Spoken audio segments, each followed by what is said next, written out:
नमस्कार विद्यार्थियों, साइंस की क्लास में आप सभी का स्वागत है, अभिनंदन है। आई होप आप सभी अच्छे होंगे और आपकी तैयारी भी अच्छी चल रही होगी। तो आज का हमारा टॉपिक है क्या? परिसंचरण तंत्र, अर्थात जिसको बोलते हैं सर्कुलेटरी सिस्टम। तो है परिसंचरण तंत्र, जिसको बोलते हैं सर्कुलेटरी सिस्टम बोलते हैं। इस चैप्टर को हम अच्छे से कवर करेंगे।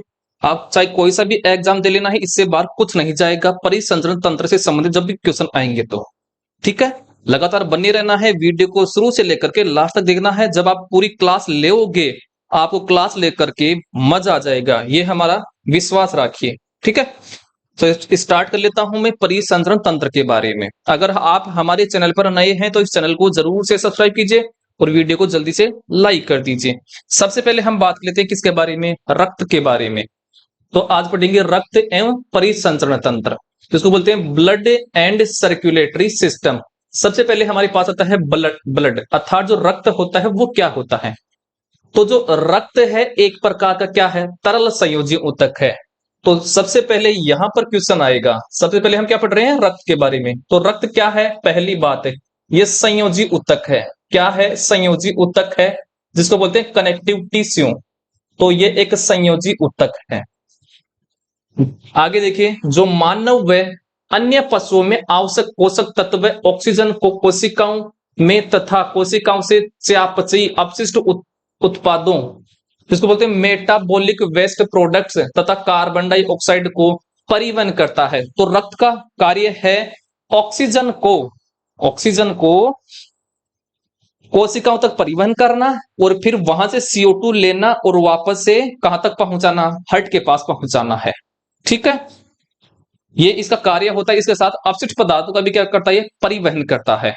आगे देखिए, यह एक हल्का क्षारीय तरल है। क्वेश्चन आएगा कि जो रक्त है उसकी प्रकृति क्या है? तो रक्त क्षारीय होता है। तो जो रक्त होता है इसकी जो प्रकृति है, नेचर है, वो क्या है? क्षारीय नेचर का है, क्षारीय प्रकृति का है। और रक्त की पीएच होती कितनी है? तो इसकी पीएच होती है कितनी? 7.4। कितनी होती है? 7.4। कई बार ये क्वेश्चन पूछा है पीएच का कि रक्त की पीएच होती है, जिसका पीएच कितना होता है? 7.4 होता है। ये आपको याद रखना है। और जिसकी 7.4, 7 से अधिक पीएच होगी वो हमेशा क्या होते हैं? क्षारीय प्रकृति के होते हैं।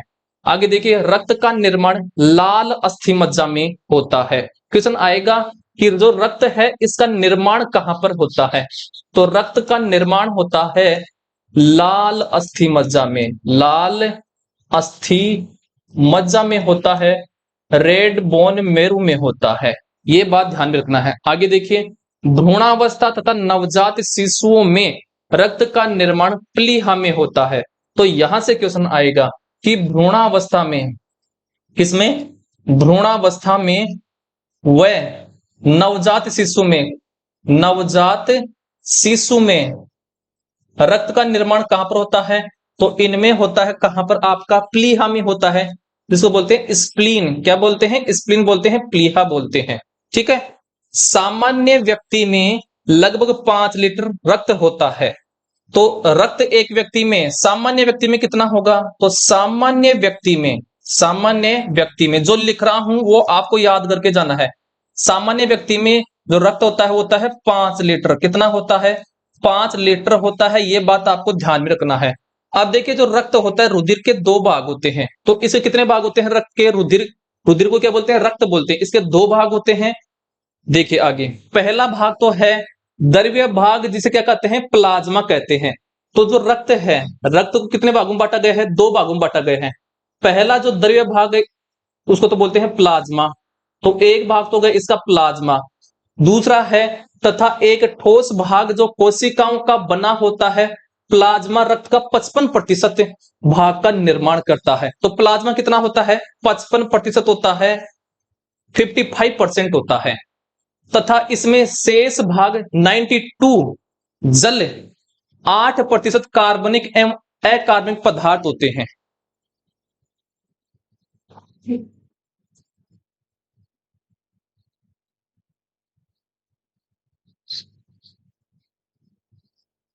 तो रक्त को 2 भागों में बांटा गया था। पहला तो हो गया है प्लाज्मा और दूसरी होगी रक्त वाहिनियां। दूसरा क्या हो गया है इसका? रक्त वाहिनियां। रक्त वाहिनियां, ब्लड वेसल्स जिसको बोलते हैं। देखिए प्लाज्मा 55% होता है, तो रक्त वाहिनियां कितनी हो जाएंगी? 45% हो जाएगी। कितनी हो जाएंगी? 45% हो जाएंगी। ठीक है, ये बात आपको ध्यान में रखनी है। इसके अलावा जो आपका प्लाज्मा है, इसमें जो 92% होता है वो क्या होता है? जल। तो इसमें प्लाज्मा में 92% क्या होता है? जल होता है। क्या होता है? जल। और बाकी का जो इसमें 8% रह गया है, कितना? 8% वो क्या है? कार्बनिक और अकार्बनिक पदार्थ हैं। कार्बनिक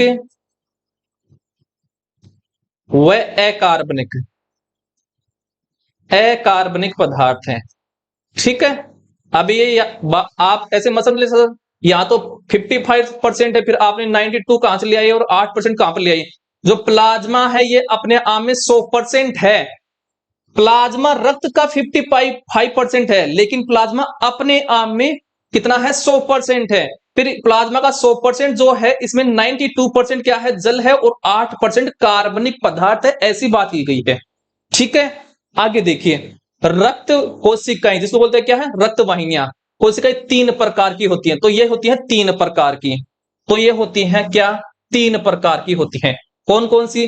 पहली हो जाएगी आरबीसी, दूसरी हो जाएगी डब्ल्यूबीसी, और तीसरी हो जाएगी जिसको बोलते हैं प्लेटलेट्स। प्लेटलेट्स जिसको बोलते हैं बिंबाणु भी बोलते हैं। तो इस प्रकार से इसको पहले 2 भागों में बांटा गया था रक्त को, प्लाज्मा और रक्त वाहिनियां। प्लाज्मा 55% होता है, और रक्त वाहिनी को क्या बोलते हैं?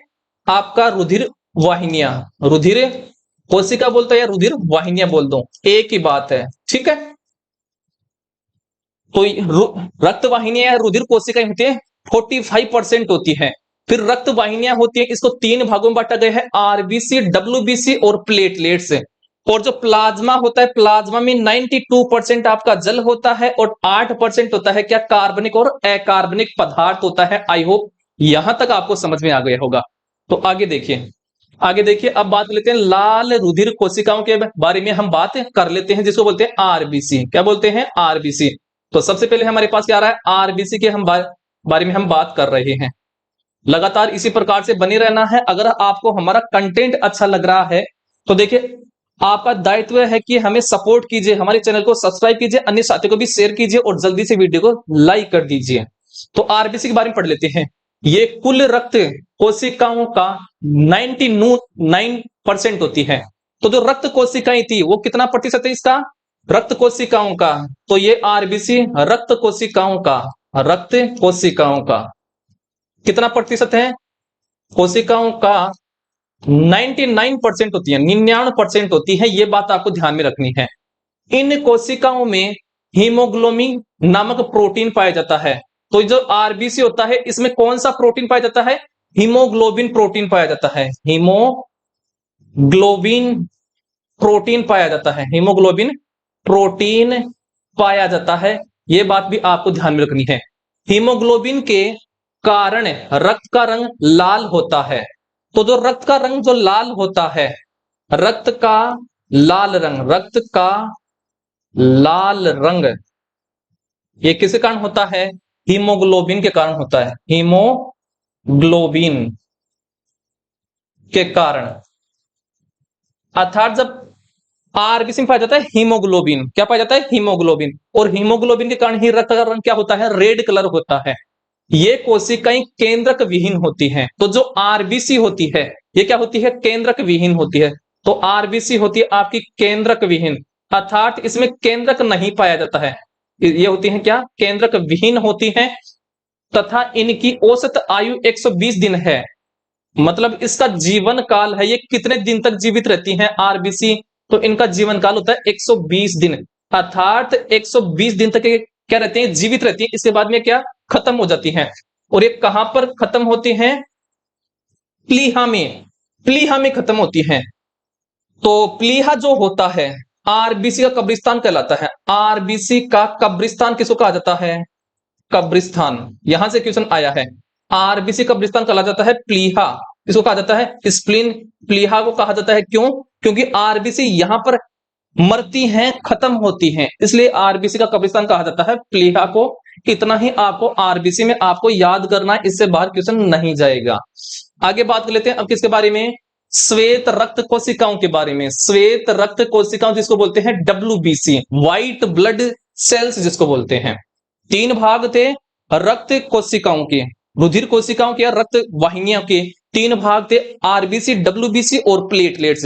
पहले के बारे में बात लेते हैं, आरबीसी के बारे में हमने बात कर ली है, अब बात कर रहे हैं डब्ल्यूबीसी के बारे में। ये प्रतिरक्षा प्रदान करती है। तो जो डब्ल्यूबीसी है, डब्ल्यूबीसी के बारे में हम बात कर रहे हैं, ये क्या करती हैं, प्रतिरक्षा प्रदान करती हैं, प्रतिरक्षा प्रदान करती हैं। अर्थात प्रतिरक्षा तंत्र में ये क्या करती हैं, योगदान देती है। क्या होता है प्रतिरक्षा तंत्र, अर्थात हमारे शरीर को रोगों से लड़ने में मदद करती हैं। क्या करती हैं, रोगों से लड़ने में मदद करती हैं। जैसे मान लीजिए कोई बैक्टीरिया हमारे शरीर में अंदर गया, तो उनके मारने का कार्य कौन करेंगी, श्वेत रक्त कोशिकाएं करेंगी। ठीक है, यह बात आपको समझ में आ गई होगी।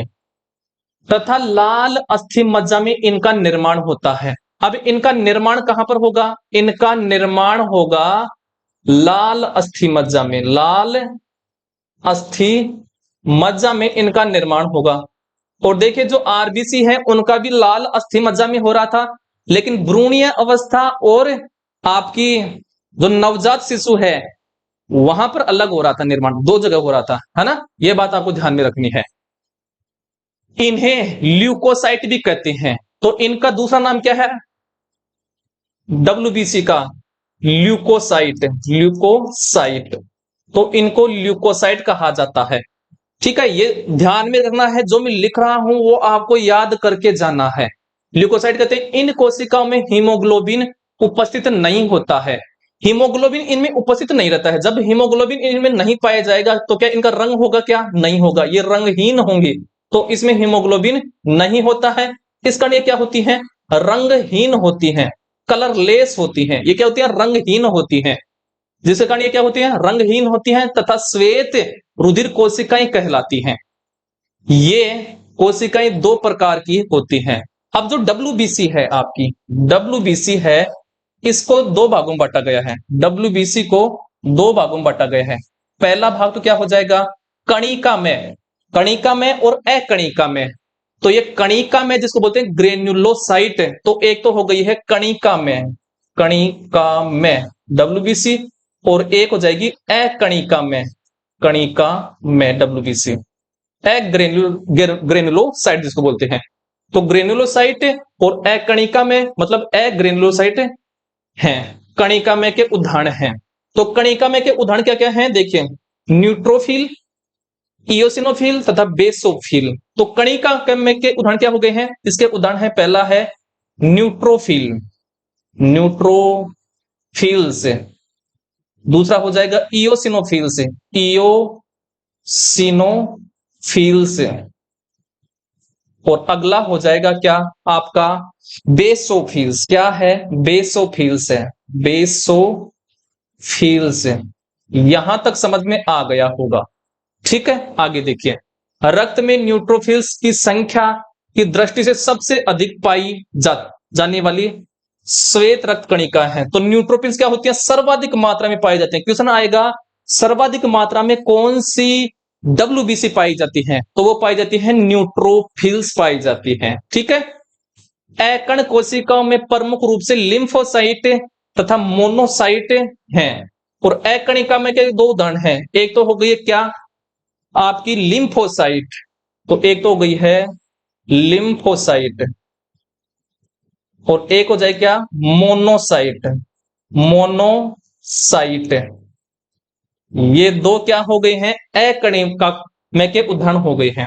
अब सुनिए, जो लिम्फोसाइट है वो तीन प्रकार के होते हैं। तो लिम्फोसाइट होते हैं तीन प्रकार के, पहला हो जाएगा बी लिम्फोसाइट और दूसरा हो जाएगा टी लिम्फोसाइट तथा प्राकृतिक मारक कोशिकाएं।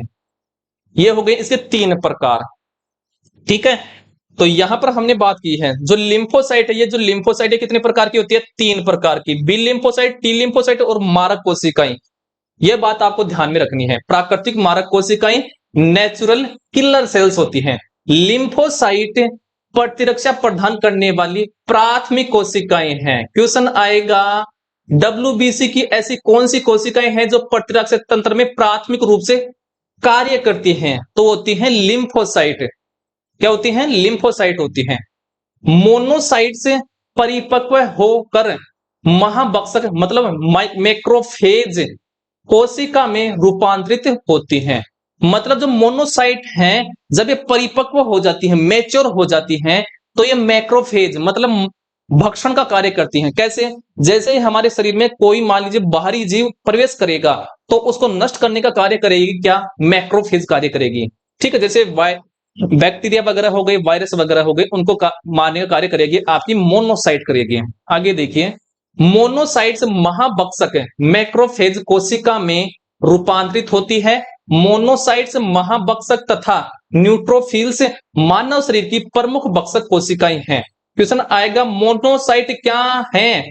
तो ये है महाभक्षक। क्या है? महाभक्षक। और न्यूट्रोफिल क्या है? तो न्यूट्रोफिल है मानव शरीर की प्रमुख भक्षक कोशिकाएं हैं। क्वेश्चन आएगा मानव शरीर की प्रमुख भक्षक कोशिकाएं कौन है? तो वो है आपकी न्यूट्रोफिल। जो मैं आपका बॉक्स बना रहा हूं उनको याद करके जाना है, वहां यहां से ही क्वेश्चन आएगा। कोशिकाएं हैं जो बाह्य प्रतिजनों का भक्षण करती हैं। मतलब जो न्यूट्रोफिल्स होती हैं, ये क्या कार्य करती हैं? जब भी हमारी बॉडी में बाह्य कोई पदार्थ जो अंदर प्रवेश करेगा और बाहर से जब कोई पदार्थ बाहर का पदार्थ हमारे शरीर में प्रवेश करता है, तो उसको बोलते हैं प्रतिजन बोलते हैं। क्या बोलते हैं? प्रतिजन, अर्थात जिसको बोलते हैं एंटीजन। उस एंटीजन को मारने का कार्य कौन करती है? न्यूट्रोफिल्स करती है। क्या करती है? न्यूट्रोफिल्स करती है। यहां तक आपको समझ में आ गया होगा। आगे देखिए, आगे अब बात लेते हैं। तीसरा भाग है रुधिर वाहिनियों का। क्या? प्लेटलेट्स। क्या है? प्लेटलेट्स है। तो इनको थ्रोम्बोसाइट भी कहा जाता है। तो जो आपकी प्लेटलेट्स है, प्लेटलेट्स, जो प्लेटलेट्स है, इनका दूसरा नाम क्या हो गया है? थ्रोम्बोसाइट। थ्रोम्बोसाइट। थ्रोम्बोसाइट इसका दूसरा नाम हो गया है। रक्त में इनकी संख्या करीब 3 लाख प्रति घन मिलीमीटर होती है। तो इनकी संख्या कितनी होती है रक्त में? तो इनकी संख्या रक्त में होती है 3 लाख प्रति mm होती है, मतलब प्रति घन mm होती है। बिंबाणु का जीवन काल मात्र 10 दिन का होता है। तो ये कितने दिन तक जीवित रहती हैं? मतलब इनका जो जीवन काल है, जीवन काल है, ये होता है 10 दिन का। क्या होता है? 10 दिन का होता है। ये कोशिकाएं मुख्य रूप से रक्त का थक्का जमाने में मदद करती हैं। तो इनका जो कार्य होता है, कार्य क्या है? रक्त का थक्का जमाना, रक्त का थक्का जमाना, रक्त का थक्का जमाना, ये कार्य होता है। कैसे? जब हमारे शरीर पर चोट लगती है, मतलब कट लगता है, तो रक्त बहने लगता है। लेकिन कुछ समय बाद में क्या होता है? रक्त रुक जाता है। क्यों? क्योंकि जहां पर कट लगा है हमारे शरीर पर, वहां पर ये कोशिकाएं एक दीवार की तरह खड़ी हो जाती हैं और रक्त को बाहर निकलने से रोकती हैं। इसलिए बिंबाणु अर्थात प्लेटलेट्स क्या करती हैं? रक्त का थक्का जमाती हैं। ठीक है, आगे देखिए। बिंबाणु केंद्रक विहीन कोशिकाएं होती हैं। तो ये क्या होती हैं? केंद्रक विहीन, अर्थात इनमें केंद्रक नहीं पाया जाता है। तो ये होती हैं केंद्रक विहीन कोशिकाएं। केंद्रक विहीन कोशिका कौन है आपकी? बिंबाणु है, प्लेटलेट्स हैं। ये हो गया आपका बिंबाणु के बारे में। आपको टेंशन नहीं लेना है, क्वेश्चन यहीं से आएंगे। और मैं जो आपका नोट्स करा रहा हूं वो आरबीएससी की साइंस और एनसीईआरटी की साइंस दोनों को मिला करके कराता हूं। और वर्तमान में जो क्वेश्चन आ रहे हैं साइंस के, वो एनसीईआरटी की बुक से और आरबीएससी की जो साइंस की बुक है वहीं से आते हैं। जब एग्जाम हो जाएगी तब दिखा देंगे, तब विश्वास कर लेना है। अब विश्वास नहीं करते हो तो आगे चलिए।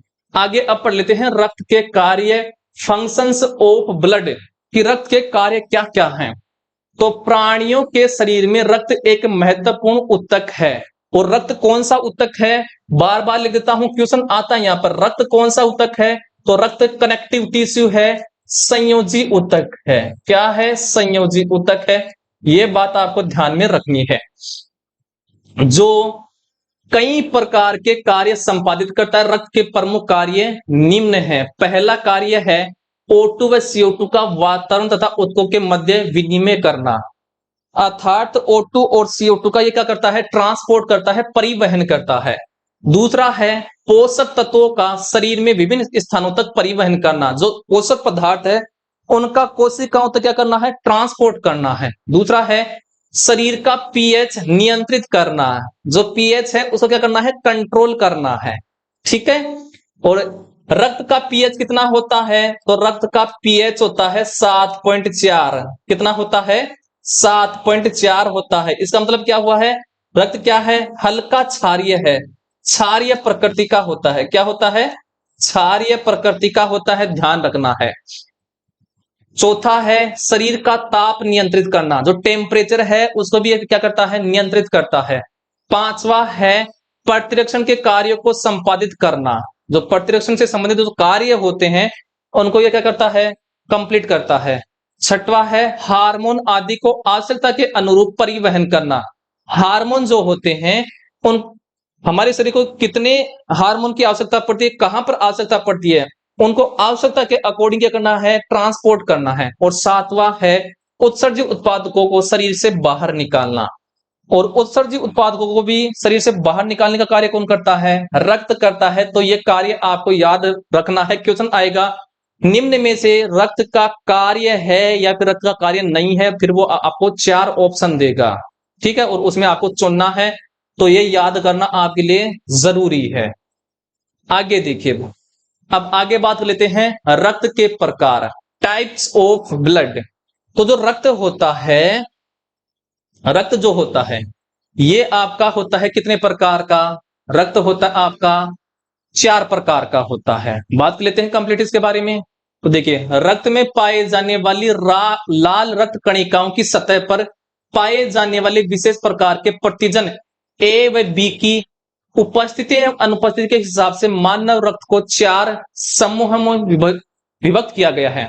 मतलब जो रक्त है, रक्त किसके आधार पर, रक्त किसके आधार पर बांटा गया है, तो इसको बांटा गया है प्रतिजन की उपस्थिति के आधार पर। जो एंटीजन होता है, प्रतिजन की उपस्थिति के आधार पर रक्त होता है क्या, इसके अलग अलग टाइप हैं। और ये प्रतिजन कहां पर पाया जाता है, ये पाया जाता है आपकी आरबीसी की सतह पर। किसकी सतह पर पाया जाता है, ये आरबीसी की सतह पर पाया जाता है, कि सतह पर पाया जाता है। कैसे, अगर मान लीजिए आरबीसी है, ये मान लीजिए ऐसे आरबीसी है, इसकी सतह पर मान लीजिए अगर ए एंटीजन पाया जा रहा है, केवल ए, तो ब्लड हमारा क्या हो जाएगा, ए ब्लड ग्रुप हो जाएगा। अगर ए और बी दोनों पाए जा रहे हैं, ए और बी दोनों पाए जा रहे हैं, तो क्या हो जाएगा, ए बी हो जाएगा। इस प्रकार से इसको विभाजित किया गया है। तो ए बी व ए बी तथा ओ ये 4 प्रकार के होते हैं। ए रक्त समूह वाले व्यक्ति की लाल कणिकाओं पर ए प्रतिजन व बी रक्त समूह में बी तथा ए बी रक्त समूह वाले में दोनों ए व बी प्रतिजन उपस्थित होते हैं। ओ रक्त समूह वाले व्यक्ति की लाल रक्त कणिकाओं में दोनों में से कोई प्रतिजन नहीं होता है।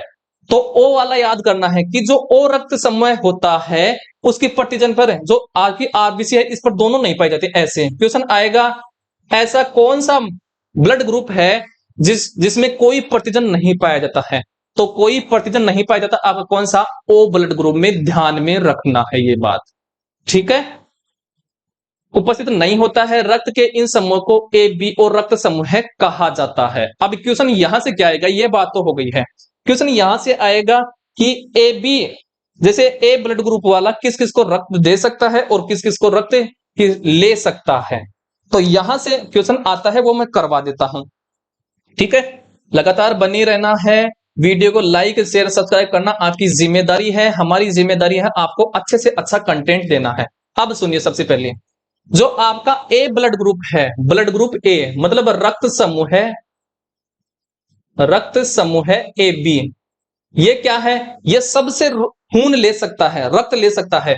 तो ये क्या करता है, सबसे रक्त ले सकता है, सबसे रक्त ले सकता है। इसलिए सबसे रक्त ले सकता है, तो इसलिए ए बी ब्लड ग्रुप को बोलते हैं सर्वग्राही समूह है। इसको बोलते हैं सर्वग्राही रक्त समूह बोलते हैं। क्वेश्चन आएगा सर्वग्राही रक्त समूह कहा जाता है, तो ये कहा जाता है किसको? ए बी ब्लड ग्रुप को। अब बात लेता हूं रक्त समूह ओ के बारे में। तो जो ओ है ये क्या करता है? सबको रक्त देता है। तो ओ ब्लड ग्रुप करता है सबको रक्त दे सकता है, दे सकता है। इसलिए ओ ब्लड ग्रुप को कहा जाता है सर्वदाता। मतलब ये डोनेट करता है सबको, सबको दे, दान करता है सबको। तो इसको कहा जाता है सर्वदाता। सर्वदाता रक्त समूह कहा जाता है, रक्त समूह। यूनिवर्सल डोनर कहा जाता है, ये बात आपको ध्यान में रखनी है। अब मैं इस तरफ समझाता हूं आगे। इस तरफ तो लिखूंगा रक्त समूह, रक्त समूह। और इस तरफ लिखूंगा कौन किससे ले सकता है, किससे ले सकता है। और अगला हो जाएगा किसको दे सकता है, किसको दे सकता है। ठीक है, ये बात आपको ध्यान में रखनी है, किसको दे सकता है। यहां पर बात कर लेते हैं। पहले मैं बात कर लेता हूं ए ब्लड ग्रुप, और फिर बात कर लेता हूं बी, फिर आ जाएगा ए बी, और फिर लास्ट में आ जाएगा ओ। अब सुनिए, ए जो है ये किस किस से रक्त ले सकता है? तो देखिए ए से ले सकता है, सेम वाला सेम से ले सकता है, ए वाला ए से ले सकता है। और किससे ले सकता है? ओ से ले सकता है, क्योंकि ओ सबको देता है। ठीक है, अब किसको दे सकता है ये? तो देखिए ए को दे सकता है ए वाला, इसके अलावा ए बी को दे सकता है। किसको दे सकता है? ए बी को दे सकता है, ए बी, ए बी को दे सकता है। यह बात आपको ध्यान में रखनी है। ठीक है, बी ब्लड ग्रुप वाला किससे ले सकता है? तो ये बी से ले सकता है रक्त, इसके अलावा किससे ले सकता है? ओ से ले सकता है, क्योंकि ओ तो सबको देता है, बेचारा दान करता है सबको। ठीक है, अब किसको दे सकता है बी वाला? तो बी वाला बी को दे सकता है, और ए बी को दे सकता है, क्योंकि ए बी सबसे लेता है, गरीब है वे बेचारा ए बी, तो ये सबसे लेता है। ठीक है, समझ में आ गया होगा। अब ए बी वाला है ये किसको दे सकता है? तो ए बी वाला है ये ए बी से ले सकता है, ए से ले सकता है, इसके अलावा बी से ले सकता है, और ओ से ले सकता है। क्यों? क्योंकि ए बी है ये गरीब है बेचारा, क्या है? गरीब है, इसलिए सबसे लेता है, इसलिए इसको बोलते हैं ए बी को। देखिए अभी हमने पढ़ा था ए बी को बोलते हैं सर्वग्राही, सबसे ले सकता है। अब किसको दे सकता है? तो देखिए ये यहां पर मैं लाइन खींच देता हूं बीच में, दे सकता है ये ए बी को दे सकता है। किसको दे सकता है? ए बी को ही दे सकता है ये। ठीक है, ये वाला समझ में आ गया होगा। तो ए बी वाला केवल ए बी को ही दे सकता है, लेकिन ले सबसे सकता है, क्योंकि बेचारा अपने परिवार को ही दे सकता है, गरीब है ये। ठीक है, अब सुनिए ओ वाला किससे ले सकता है? तो ओ वाला केवल ओ से ही ले सकता है। किसे ले सकता है? ओ, क्योंकि ये सबको डोनेट करता है, लेकिन अपने परिवार वाले से लेता ही है, किसी और से नहीं ले सकता ये। किसको दे सकता है? तो ये सबको देता है, ये बेचारा अमीर है। वो क्या है? अमीर है। बोलते ना ओ गॉड जी हमें अपनी शरण में बनाए रखना है, तो ये सबको दे सकता है। तो ये ए को भी दे सकता है, बी को भी दे सकता है, और ए बी को भी दे सकता है, और ओ को भी दे सकता है। ये वाला समझ में आ गया होगा। ठीक है, समझ में आ गया होगा। तो ये है किसके बारे में? ब्लड ग्रुप के बारे में। यहां से ही क्वेश्चन आएगा। एक तो ये बात ध्यान रखनी है, ब्लड ग्रुप ए के बारे में और ब्लड ग्रुप ओ के बारे में क्वेश्चन पूछेगा। सर्वदाता रक्त समूह किसको कहा जाता है? तो सर्वदाता रक्त समूह कहा जाता है ओ ब्लड ग्रुप को, और सर्वग्राही किसको कहा जाता है? ए बी ब्लड ग्रुप को। ये बात आपको ध्यान में रखनी है। अब मैं चलता हूं आगे की तरफ। आगे देखिए, आगे हमारे पास है ए बी प्रतिजन के अलावा लाल कणिकाओं पर एक और प्रतिजन पाया जाता है। यानी कि जो आपकी आरबीसी है, आरबीसी ये थी, इस पर क्या क्या पाया जा रहा था? प्रतिजन पाया जा रहा था। या तो ए पाया जाए, या फिर बी पाया जाए, या फिर दोनों नहीं पाए जाए। इसके अलावा आरबीसी की सतह पर आरएच प्रतिजन भी पाया जाता है, आरएच फैक्टर भी पाया जाता है। जिन मनुष्यों में आरएच कारक उपस्थित रहेगा, मतलब यहां पर आरबीसी की सतह पर अगर आरएच उपस्थित रहता है, तो उनका ब्लड क्या होता है? पॉजिटिव होता है। क्या होता है? पॉजिटिव होता है, धनात्मक होता है। और जिस पर मान लीजिए नहीं पाया जाता, ऐसे नहीं पाया जाएगा, तो उनका ब्लड ग्रुप क्या होगा, नेगेटिव होगा। इस आधार पर होता है पॉजिटिव और नेगेटिव, ठीक है। उनका रक्त समूह है तो पाया जाएगा, तो उनका रक्त RH धनात्मक है, मतलब RH पॉजिटिव होगा, तथा जिन में RH कारक अनुपस्थित होता है उनका रक्त RH नेगेटिव ऋणात्मक कहलाता है। विश्व में करीब 80% व्यक्तियों का रक्त RH धनात्मक होता है। मतलब अधिकतर लोगों की RBC के सतह पर क्या होता है, आपका RH फैक्टर पाया जाता है। यहां तक आपको समझ में आ गया होगा। आगे देखिए, आगे बात लेते हैं किसके बारे में, रक्त परिसंचरण के बारे में। किसके बारे में, रक्त परिसंचरण, जिसको बोलते हैं ब्लड सर्कुलेशन के बारे में बात कर लेते हैं। सुनिए, परिसंचरण तंत्र विभिन्न अंगों का एक संयोजन है जो शरीर की कोशिकाओं के मध्य गैसों, पचे हुए पोषक तत्वों, हार्मोन, उत्सर्जित पदार्थों आदि का परिवहन करता है। तो रक्त परिसंचरण क्या करता है, गैसों का स्थानांतरण करता है। इसके अलावा जो पोषक पदार्थ होते हैं, उत्सर्जित पदार्थों का भी क्या करता है, ट्रांसपोर्ट करता है। मानव में बंद परिसंचरण तंत्र पाया जाता है। क्वेश्चन आएगा, मानव में कौन सा परिसंचरण तंत्र पाया जाता है, तो यह पाया जाता है क्लोज सर्कुलेटरी सिस्टम पाया जाता है, जिसमें रक्त, हृदय तथा रक्त वाहिनियां सम्मिलित होती हैं। अब क्वेश्चन यहां पर आएगा कि रक्त परिसंचरण में कौन कौन भाग लेता है, परिसंचरण में कौन कौन भाग लेता है। तो इसमें भाग लेता है, एक तो लेता है रक्त, ब्लड जिसको बोलते हैं, एक लेता है हृदय जिसको बोलते हैं हार्ट बोलते हैं, और एक लेता है क्या, रक्त वाहिनियां जिसको बोलते हैं ब्लड वेसल्स बोलते हैं, रक्त वाहिनियां, ब्लड वेसल्स जिसको बोला जाता है, रक्त वाहिनियां। ठीक है, यहां तक समझ में आ गया होगा। आगे देखिए, आगे बात लेते हैं, ये है आपका इस प्रकार का कि ये बीच में क्या होता है, आपका हार्ट होता है। अभी मैं समझा दूंगा, ऐसे समझ लीजिए। फिर जो हमारे शरीर का पूरा जो ब्लड आएगा, शरीर का अशुद्ध जो रक्त आता है, वो दायां आलिंद में आता है। तो एक बार इसको ऐसा ही समझना है, ये नोट्स के रूप में आपको दूंगा मैं, इसलिए मेरे को बनाना पड़ता है। मैं अभी समझाऊंगा पूरे तरीके से कि कैसे रक्त आता है, जाता कैसे है, और कैसे ट्रांसपोर्ट होता है इसका, और कैसे प्रत्येक कोशिकाओं तक पहुंचाया जाता है। आगे चलते हैं एक बार। रक्त के अलावा एक अन्य द्रव्य लस्सी का भी इस परिवहन का एक हिस्सा है। तो परिसंचरण तंत्र में एक और आता है लस्सी का, क्या आती है, लस्सी का।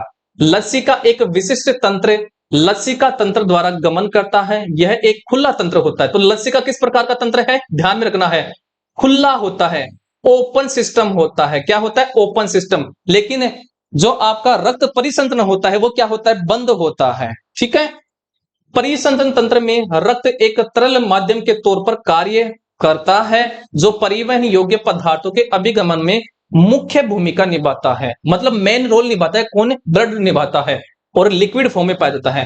हृदय इस तंत्र का केंद्र होता है।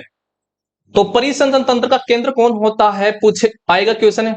तो परिसंचरण तंत्र का केंद्र होता है कौन, आपका हार्ट होता है, क्योंकि हार्ट ही क्या करता है, ब्लड को पंप करता है। तो केंद्र बिंदु कौन हो गया है, हार्ट हो गया है, जो रुधिर को निरंतर रक्त वाहिनियों में क्या करता है, पंप करता रहता है। आगे देखिए, आगे हमारे पास आता है हार्ट के बारे में। किसके बारे में, हार्ट के बारे में बात कर लेते हैं। हार्ट तो पेश या उत्कों से बना मानव हृदय मांसल, खोखला तथा मुट्ठी, बंद मुट्ठी के आकार का होता है। तो हार्ट की आकृति कैसी होती है, बंद मुट्ठी के जैसी होती है। और किस रंग का होता है, ये लाल रंग का अंग है। किस रंग प्रकार का है, लाल रंग का अंग है। ये बात ध्यान में रखनी है। तो आकृति तो हो गई है बंद मुट्ठी के आकार की, और इसका जो कलर है हार्ट का वो है लाल रंग। यह एक दोहरी भित्ति के झिल्ली में आवरण द्वारा गिरी होता है। तो कितनी झिल्लियां पाई जाती हैं हार्ट पर, दोहरी, 2 झिल्लियां पाई जाती हैं, ध्यान में रखना है। इसे हृदय आवरण कहते हैं।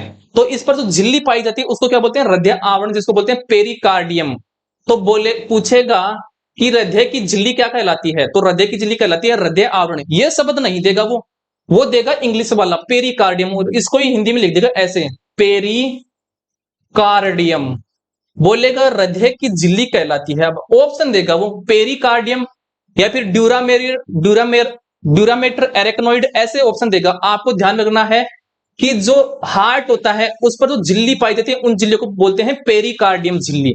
इस झिल्ली द्वारा वो घिरा रहता है। इसमें हृदय आवरणी द्रव्य यानी पेरिकार्डियल फ्लूइड पाया जाता है। तो आपका जो हार्ट होता है, हार्ट में एक लिक्विड पाया जाता है, उसको बोलते हैं पेरिकार्डियम फ्लूइड बोलते हैं, जिसको हिंदी में बोलते हैं हृदय आवरणी द्रव्य पाया जाता है। यह द्रव्य हृदय की बाहरी आघातों से रक्षा करता है। क्वेश्चन आएगा, हृदय आवरणी जो द्रव्य होता है, जिसको इंग्लिश में बोलते हैं पेरिकार्डियम फ्लूइड, उसका कार्य क्या होता है? तो उसका कार्य होता है बाहरी आघातों से हार्ट की सुरक्षा करना। क्या करना है? सुरक्षा करना है। याद करके जाना है ये वाला। ठीक है, आगे बात कर लेते हैं। आगे बात करता हूं। अब एक बार मैं हार्ट के बारे में समझा देता हूं कि रक्त परिसंचरण होता कैसे है। अब समझिए। तो मैं नया पेज लेता हूं यहां से। कहां से? यहां से लेता हूं। अब आराम से समझना है, और मैं इसका कलर लेता हूं व्हाइट कलर। क्या लेता हूं? इसका व्हाइट कलर ले लेता हूं भाई साहब। ठीक है, तो इसका व्हाइट कलर लेता हूं मैं एक बार। ये लीजिए, ये व्हाइट कलर ले लिया मैंने। अब आराम आराम से समझिए। ये तो हो गया है आपका क्या, मैं बना लेता हूं इसको।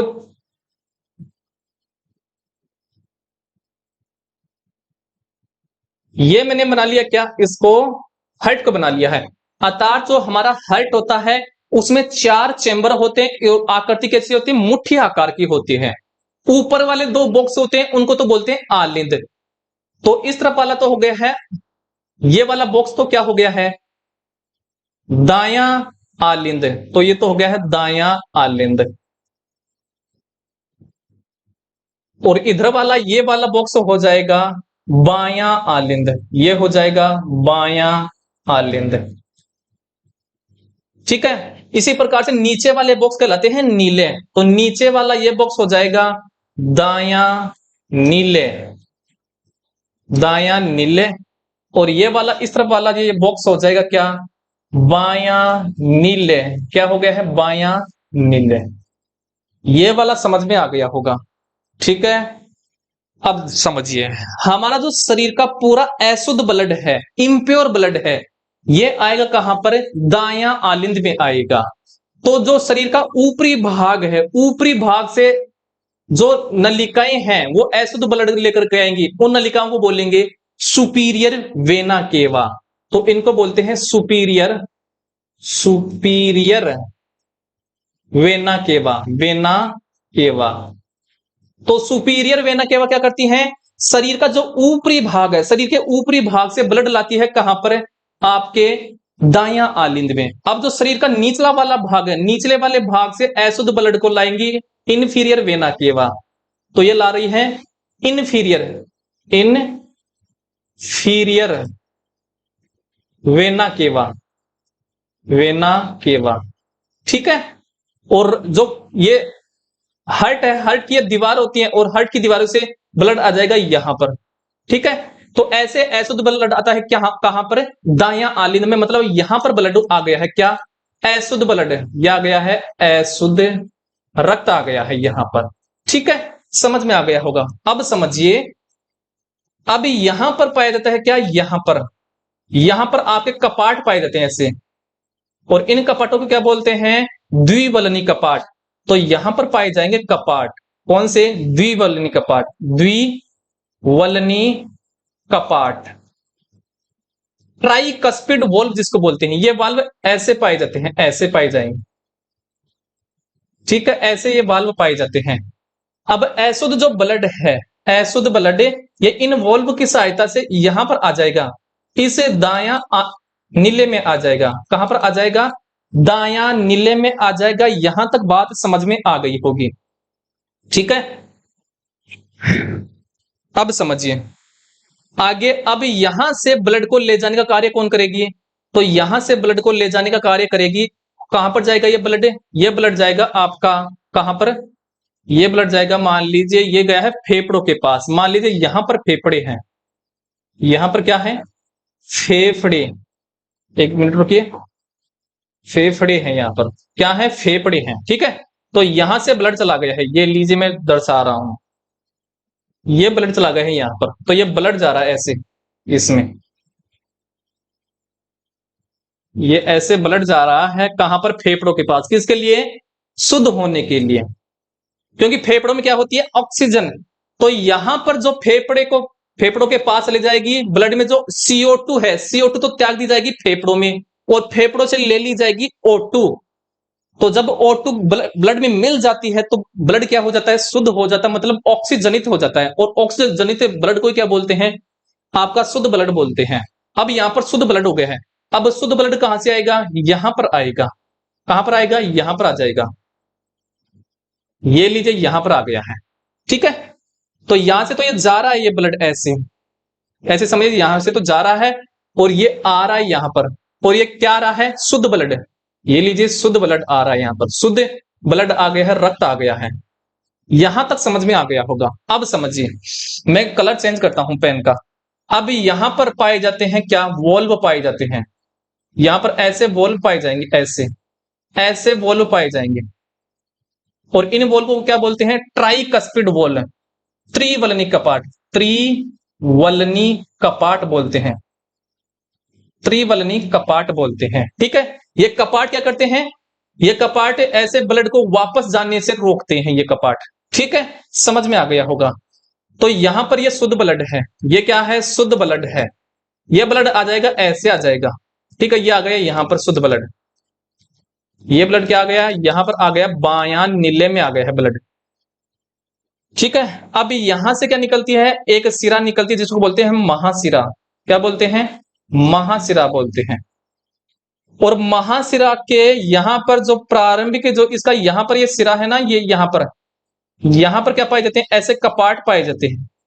इनको बोलते हैं अर्धचंद्राकार कपाट, अर्धचंद्राकार कपाट। क्या बोलते हैं, अर्धचंद्राकार कपाट बोलते हैं। और यहां से महासिरा के जरिए जो ब्लड है यहां से जाएगा और पूरे शरीर में सप्लाई कर देगा। ये महासिरा आगे चल करके छोटी छोटी नलिकाओं में टूटती रहेगी, ठीक है, बट जाएगी और पूरे शरीर में ब्लड की सप्लाई कर दी जाएगी। तो इस प्रकार से देखिए हमारा जो हार्ट है, हार्ट में कितनी बार रक्त आया समझिए। तो हार्ट में जो रक्त है वो कितनी बार आया, देखिए पहली बार तो देखिए अशुद्ध ब्लड यहां पर आया ही है, अशुद्ध ब्लड यहां पर आ गया, पहली बार तो हार्ट में यहां पर आ गया है ये। अब दूसरी बार कहां पर आया, देखिए ये शुद्ध हुआ, ऐसे गया ये ब्लड, ऐसे गया ब्लड शुद्ध होने के लिए कहां पर, फेफड़ों के पास, और फेफड़ों में शुद्ध होकर के यहां पर आ गया, कहां पर, दोबारा से शुद्ध रक्त आ गया है हमारे पास, बायां आलिंद में आया है। तो इस सर्कुलेशन में ब्लड कितनी बार आया हार्ट में, 2 बार। इसलिए इसको क्या बोलते हैं कि मानव में दोहरा परिसंचरण पाया जाता है। क्वेश्चन आएगा कि मानव का जो हार्ट है, हार्ट में कितनी बार ब्लड आता है, रक्त आता है, ब्लड का परिसंचरण कितनी बार होता है, तो 2 बार होता है। इसलिए बोलते हैं कि मानव में दोहरा परिसंचरण पाया जाता है। आई होप आपको यह वाला समझ में आ गया होगा।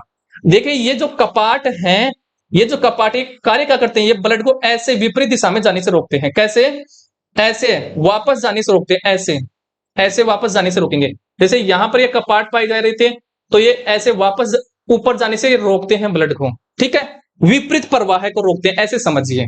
अब मैं चलता हूं आगे। अब जो ये समझाया है वो थ्योरी हम पढ़ लेते हैं, और वही आपको मिलेगी नोट्स के रूप में। ये मैं थ्योरी इसलिए लाता हूं ताकि आप आराम से इसके नोट्स बना लो, ठीक है। चलिए, हृदय में 4 कक्ष पाए जाते हैं, हमने बात कर ली है। 2 आलिंद पाए जाते हैं और 2 नीले पाए जाते हैं। ऊपरी 2 अपेक्षाकृत छोटे होते हैं, तो ऊपर के जो बॉक्स होते हैं, 2 कक्ष होते हैं, वो छोटे होते हैं तथा आलिंद कहलाते हैं। बायां आलिंद हो गया था और दायां आलिंद हो गया था। निचले 2 हिस्से अपेक्षाकृत क्या होते हैं, बड़े होते हैं। क्या होते हैं, बड़े होते हैं, और क्या कहलाते हैं, नीले, जिनको बोलते हैं वेंट्रिकल इंग्लिश में। और आलिंद को क्या बोलते हैं, एट्रियम बोलते हैं। तो नीले क्या होते हैं, अपेक्षाकृत बड़े होते हैं। अतः लंबवत रूप से हृदय को बाएं व दाएं भाग में बांटने पर 2 भागों में एक एक आलिंद तथा नीले मिलता है। तो दाईं तरफ हो गया है दाएं, एक तो हो गया नीले और एक हो गया है आलिंद। ऐसे ही बाईं तरफ हो जाएगा एक नीले और एक हो जाएगा आलिंद। देखिए ऐसे, जैसे यहां पर इस तरफ हो गया है दायां आलिंद और दायां नीले, और इस तरफ हो गया है बायां आलिंद और बायां नीले। ऊपर वाले दोनों बॉक्स हो गए हैं आलिंद और नीचे वाले हो गए हैं नीले। ऊपर वाले आलिंद को बोल दिया है दायां आलिंद और बायां आलिंद, ठीक है। समझिए आगे, बाईं ओर के आलिंद व नीले आपस में एक द्विवलनिक कपाट जिसे मिट्रल वॉल्व कहा जाता है। तो बाएं आलिंद और बाएं नीले के बीच में क्या पाया जाता है? द्विवलनी कपाट। देखिए मैंने ये समझाया था, ये वाला देखिए, यहां पर ये जो कपाट पाया जाता है, यहां पर ये तो कपाट पाया जा रहा है बीच में। देखिए दायां आलिंद और दायां नीले के बीच में पाया जा रहा है क्या? द्विवलनी कपाट। ठीक है, ये है द्विवलनी कपाट है। आगे बात कर लेते हैं। आगे हमारे पास है एट्रियोवेंट्रिकुलर वॉल्व। एट्रियोवेंट्रिकुलर वाल्व कहा जाता है, ये कहां पर आ गया हम? हाँ, वाल्व, जिसे माइट्रल वाल्व या इसका ही दूसरा क्या नाम है? या बायां एट्रियोवेंट्रिकुलर वॉल्व, एट्रियोवेंट्रिकुलर वॉल्व कहा जाता है। तो इस द्विवलिन कपाट का दूसरा नाम है क्या?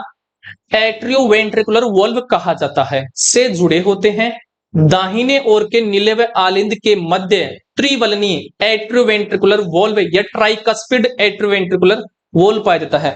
अर्थात जो आपका क्या किस तरफ है? बाईं तरफ है, बाईं तरफ त्रिवलनी कपाट पाया जाता है। यह बात आप मैंने बता दी है। ये कपाट शरीर को विपरीत दिशा में, रुधिर को विपरीत दिशा में जाने से रोकते हैं। कपाट के खुलने व बंद होने से किसकी ध्वनि आती है? लब और डब की। अर्थात जो कपाट है त्रिवलनी और द्विवलनी कपाट जैसे खुलते हैं और बंद होंगे तो कौन सी ध्वनि आएगी? लब डब की ध्वनि आती है, की आवाज आती है। दाएं व बाएं आलिंद व नीले आपस में पेश या झिल्ली से क्या होते हैं? पृथक होते हैं। मतलब दायां व बायां आलिंद व नीले एक पेश या झिल्ली के द्वारा क्या होते हैं? पृथक होते हैं, अलग होते हैं। ये बात आपको ध्यान में रखनी है। आगे देखिए, आगे हमारे पास आता है आलिंद व नीले लयबद्ध रूप से संकुचन व शिथिलन की क्रिया में संलग्न रहते हैं। मतलब क्या होता है? जो हमारा हर्ट है वो एक बार पिचकता है, मतलब सिकुड़ता है, एक बार क्या होता है? अनुशिथिलन होगा और संकुचन होगा, मतलब पिचकेगा और फूलेगा, ये होते हैं संकुचन। संकुचन मतलब पिचकना और शिथिलन फूलना, ऐसे तो संकुचन को क्या बोलते हैं? पिचकना, हृदय का पिचकना। फिर शिथिलन का मतलब होता है फूलना। क्या होता है? फूलना, ऐसे समझिए आम भाषा में। तो संकुचन व शिथिलन की क्रिया में संलग्न रहते हैं। इस क्रिया से हृदय शरीर के विभिन्न भागों में रक्त क्या करता है? पंप करता है। तो हृदय क्या करेगा? पिचकेगा, सिकुड़ेगा और फूलेगा, मतलब संकुचन करेगा और शिथिलन करेगा, तभी क्या होगा? ब्लड जो होता है वो पंप होता है। किसमें? मतलब जो ब्लड जाता है वो जाता है आपकी कोशिकाओं तक पहुंचता है। शरीर से अशुद्ध अपशिष्ट मिला रक्त महाशिरा द्वारा दाएं आलिंद में आता है। किसमें आता है? दाएं आलिंद में आता है। दाएं आलिंद में एकत्र होने के पश्चात यह वाल्व खुल जाता है तथा आलिंद से रक्त दाएं नीले में प्रवेश करता है। दाएं नीले के संकुचित होने पर यहां से फुफ्फुस धमनी तो कौन लेकर के जाती है? उस अशुद्ध ब्लड को।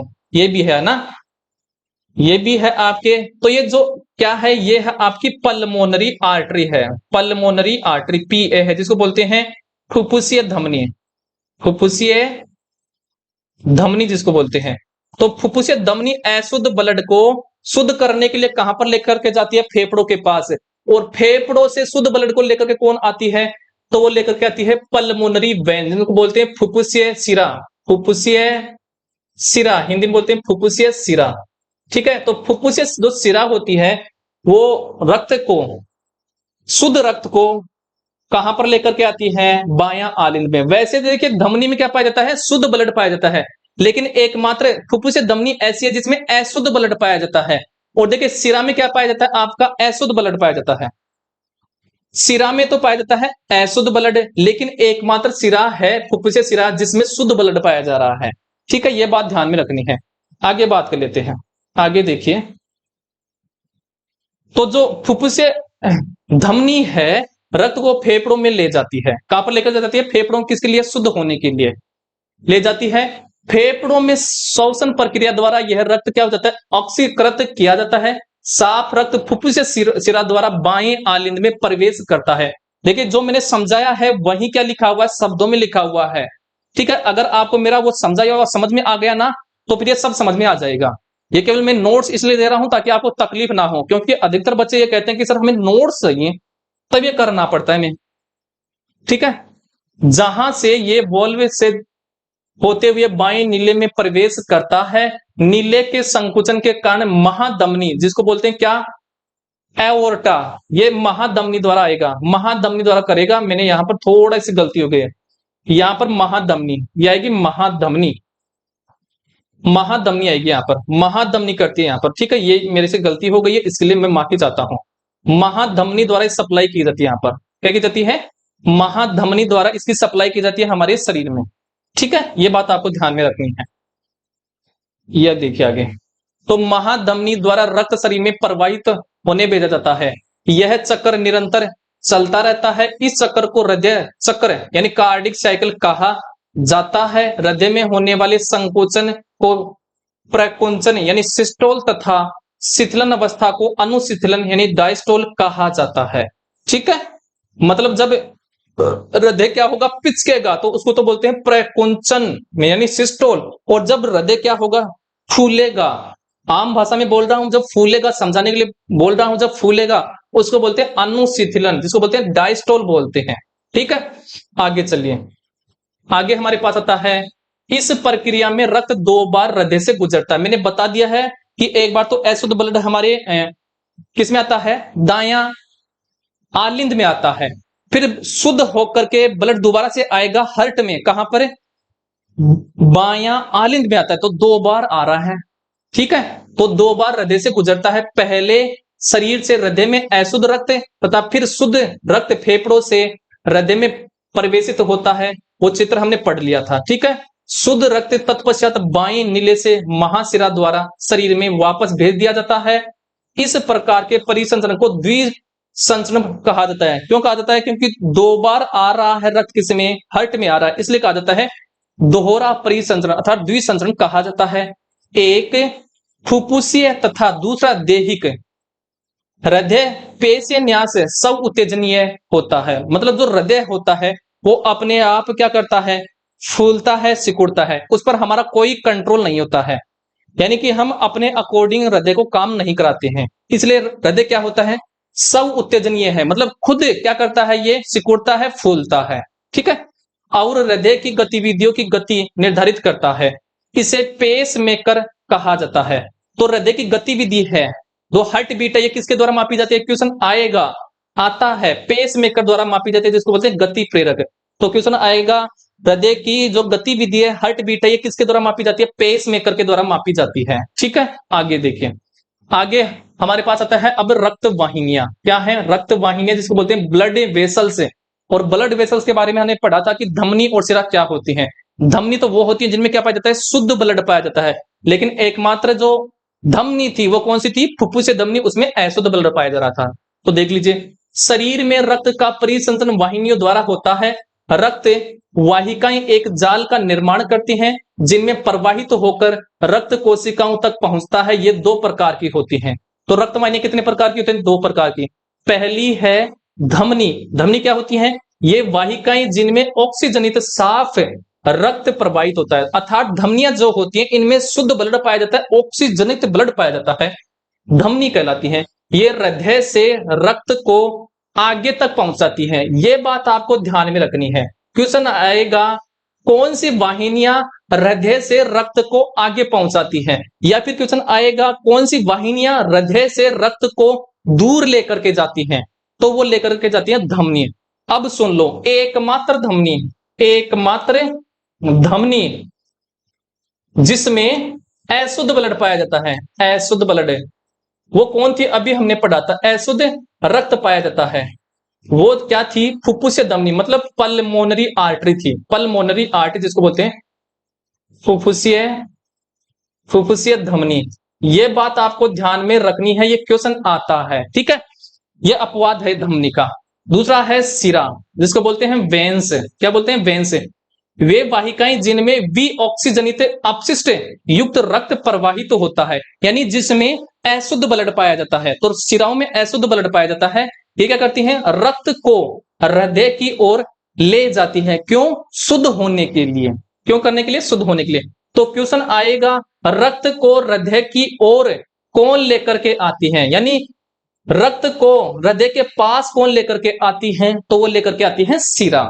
अब सुन लीजिए, एकमात्र सिरा कौन सी थी जिसमें पाया जा रहा था शुद्ध ब्लड, तो एकमात्र सिरा जिसमें शुद्ध ब्लड पाया जाता है, शुद्ध रक्त पाया जाता है या ऑक्सीजनित ब्लड पाया जाता है, वो क्या थी, आपकी पल्मोनरी वेंस थी, पल्मोनरी वेंस, जिसको बोलते हैं क्या, फुफ्फुसीय, फुफ्फुसीय, सॉरी, फुफ्फुसीय सिरा बोलते हैं।